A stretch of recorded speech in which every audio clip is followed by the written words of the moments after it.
કે જ્યાં ગેરકાયદે પાણીનો વેપલો કરનાર સામે મનપાએ કડક કાર્યવાહી કરી છે। જમીનમાંથી બોરવેલ બનાવી પાણી કાઢી ઉદ્યોગોને આપનાર પર કાર્યવાહી। ગેરકાયદે પાણીનો વેપલો કરનારને ત્યાં મનપા બુલડોઝર લઈ પહોંચી ગઈ। મનપાએ ગેરકાયદે અલગ અલગ બોરવેલ પણ તોડી પાડ્યા। માનસી રેસિડેન્સી સામે ગેરકાયદે બોરવેલ સામે મનપાએ કાર્યવાહી કરી છે। વધુ માહિતી સાથે સંવાદદાતા ધનરાજ પણ આપણી સાથે જોડાઈ ચૂક્યા છે। જે ધનરાજ, જે જગ્યા પર બોરવેલ બનાવવામાં આવ્યા હતા અને ગેરકાયદે પાણીનો વેપલો થતો હતો ત્યાં મનપાએ કાર્યવાહી કરી છે। શું વધારે વિગત અત્યારે સ્થળ પર શું સ્થિતિ? जी बिल्कुल, पाणी माफियाओं बेफाम बनी चुक्या है ने एक बाद एक अत्यारे हाल जेसीबी द्वारा तमाम जे जग्या पर जे रीते पाणीनी गैरकायदेसर लाइनो नाखवामां आवी छे ए अत्यारे हाल तोड़वामां आवी रही छे।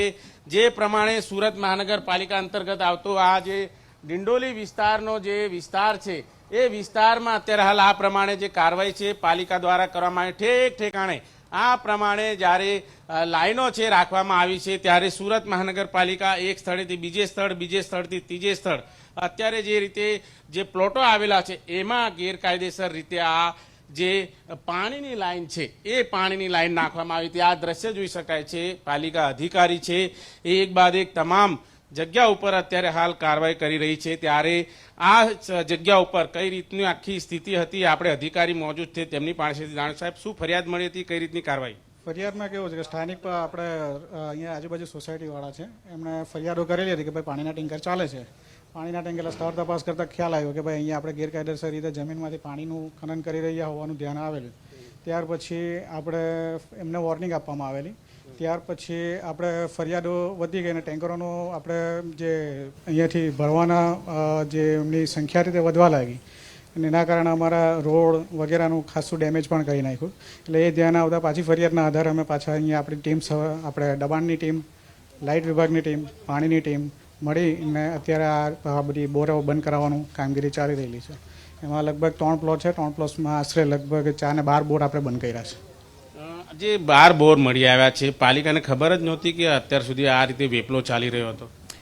એમાં કેવું છે કે શરૂ એ લોકોના જે બોર જે અમને દેખાય બહારથી દેખાયા છે, બાકી અંદર ખાને તપાસ કરી વધુ પેલા એકચ્યુઅલી એ પ્રાઇવેટ પ્લોટ છે એટલે વધુ આપણે તપાસ કરતા ત્યારે ખ્યાલ આવ્યો કે ભાઈ અંદર તો ઘણા બધા બોરો ચાલે છે ને ટેન્કરોનો આપણે ઘણી સંખ્યામાં વધી ગયા એટલે ખ્યાલ આવ્યો કે ભાઈ 2-3 બોરિંગમાં આટલું પાણી આપણે ટેન્કર દ્વારા ચાલી નહીં શકે। એ પછી આપણે સ્થળ તપાસ કરીને જોયું કે ઘણા બોર છે અને પછી બંધ કરવામાં આવ્યા। પાલિકા દ્વારા આગળ શું કાર્યવાહી કરવામાં આવશે, કારણ ઠેક ઠેકાણે આ પ્રમાણે પાણી માફિયાઓ સક્રિય છે? એકચ્યુઅલી અમારા પ્રીમાઇસીસમાં જે અત્યારે આવી રહેલી છે જેટલી પ્રોપર્ટી એની અંદર તો હાલ આપણે આમાં બંધ કરવાની કામગીરી ચાલી રહેલી છે। પછી બીજું આપણે અમારી અંદર પ્રીમાઇસીસમાં કોઈ પણ આવી રીતે ગેરકાયદેસર કરશે તો એને આપણે બંધ કરવાની પ્રાયોરિટી આપશું એને। બિલકુલ, હજી પણ જે રીતે જે પાણી માફિયાઓ છે એ પાણી માફિયા અહીં મોજૂદ છે અને જે રીતના કનેક્શનો છે એ સૌથી પહેલાં તમને બતાવીશું।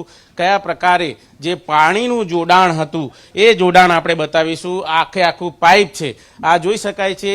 આ જે પાઇપ છે આ પાઇપ આખો પાઇપ છે એ જમીનમાં ઉતારી દેવામાં આવ્યો હતો અને આ જોઈ શકાય છે લેસ માત્ર ખ્યાલ ના આવે એ રીતે આખો પાઇપ છે એ અત્યારે જોવા મળી રહ્યો છે। અહીંના સ્થાનિક લોકો છે એમની સાથે વાતચીત કરી કયા પ્રકારે વેપલો ચાલે છે, પાણી માફિયા કેટલા બેફામ? છેલ્લા અહીંયાથી 6 થી 8 મહિનાથી અહીંયાથી બિનઅધિકૃત રીતે પાણી કાઢવામાં આવે છે। અહીંયાના જે નગરજનો છે અમે પોતે રજૂઆત ઘણી બધી કરી, ઇવન કે જલશક્તિ મંત્રાલય CR પાટીલને બી લેખિતમાં રજૂઆત કરેલી છે પણ વારંવાર કમ્પ્લેન કર્યા પછી પણ કોઈ આવતું નહીં હતું। આજે છેલ્લે CM ઓફ ગુજરાતને અમે કમ્પ્લેન કરી, અરજી કરી, મેલ કર્યો ત્યારે આ સાહેબો આવ્યા છે। અહીંયા ટોટલ આટલા 3 પ્લોટમાં 40 થી 50 બોરિંગ છે, એમાં અત્યાર સુધી ખાલી 8 બોરિંગ આ લોકોએ તોડી છે। આ બી બોરિંગ અત્યારે તોડવાના હતા પણ ઉપરથી પેલા અધિકારી સાહેબને કોઈનો ફોન આવ્યો તો એ તોડવાનું રહેવા દીધું।